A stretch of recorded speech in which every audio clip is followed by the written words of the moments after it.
What's up, y'all? We're going to do a little rapid fire Q&A all about Mahoraga. So if you didn't see my previous video, it was breaking down everything you needed to know about Mahoraga. I'm not going to re-go over that here. So if you didn't see that, check that video out. Depending on what platform you're on, you might be able to just click this comment.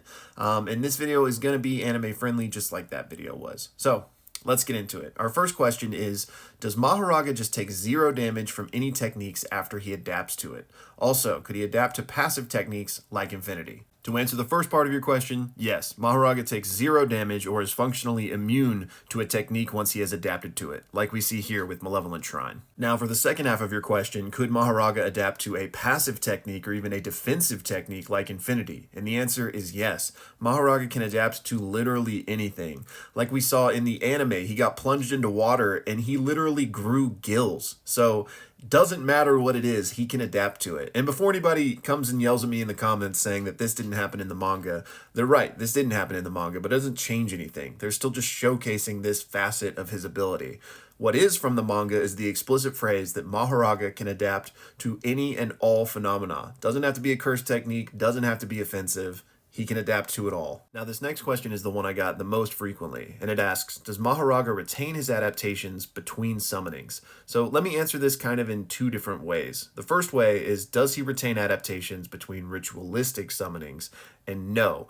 Because the way to think about it is each 10 Shadows user that ritualistically summons Mahoraga, they don't have it tamed yet. If they defeat it, they tame it. But if they don't defeat it and they somehow live, like, with Megami in Shibuya, that Mahoraga that they summoned does get defeated. So the next time Megami ritualistically summons Mahoraga, it's not going to be that same one, right? So between ritualistic summonings, no adaptations are kept because you can almost think of it like a different Mahoraga. Now, again, think about if this wasn't the case, Mahoraga would be functionally immortal at this point because 10 Shadows users have existed for hundreds of years. So if it kept every adaptation, the thing would be literally impossible to defeat. However, the second part I'm going to answer this question is, if you tame Mahoraga, my guess is that you do keep the adaptations, because if you defeat Mahoraga, you get command of him. Every time you summon him thereafter, it's like your Mahoraga, that same one. So for my money, he would keep adaptations at that point. The next question asks, why does Sukina heal Megami if defeating Mahoraga just makes the encounter null and void anyway? Well, he heals Megami so that he can't pass on, and Megami was essentially gone here. The only reason he hadn't fully passed on was because the ritual was still ongoing. So Megami was in a state of limbo, of suspended animation, kind of just waiting for either Mahoraga to be defeated or Haruta to be defeated, since he had drugged Haruta into this ritual. So in the anime, we don't really know why Sukina is so interested in making sure Megami's okay, and I'm not going to get into that, obviously, but he heals Megami to make sure he doesn't, DIE down there, and then defeats Mahoraga because that's the only way to end the ritual that will preserve Megami's life. Our next question asks, does it have to be a fight that you defeat Mahoraga in? Could you challenge him to like a battle of chess or something? Unfortunately, no. You can't challenge him to debate a law case either. You have to actually defeat him and destroy him in order to subjugate him. Next question asks, why did I refer to Mahoraga as the crown jewel of the 10 Shadows techniques if there are other shadows that we haven't seen yet? Wouldn't they theoretically be even stronger than Mahoraga?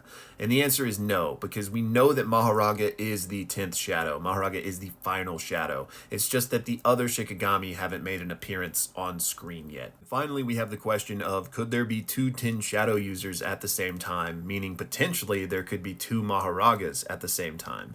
And I'll say that this has never been addressed in the anime or the manga, so I can't give a concrete answer here, but I would say theoretically yes. There's nothing that makes this impossible that we've learned either. Like, for example, the 6 Eyes in the Gojo clan, we know that only one person can have that at a time, but no such statement has ever been made about the 10 Shadows. So for my money, this could be theoretically possible, it's just that it has never happened on screen. And to answer the second half of your question on what happens if a tamed Shikigami is killed, can a future 10 Shadows user still use that one? And the answer is yes. Think about it where every 10 Shadows user has their own menagerie of these Shikigami. However, if your personal one is destroyed and you've already tamed it, then you can't get it back. However, there's a lot more kind of complex things at play with that. So I'm probably going to make a whole other video explaining that specific mechanic.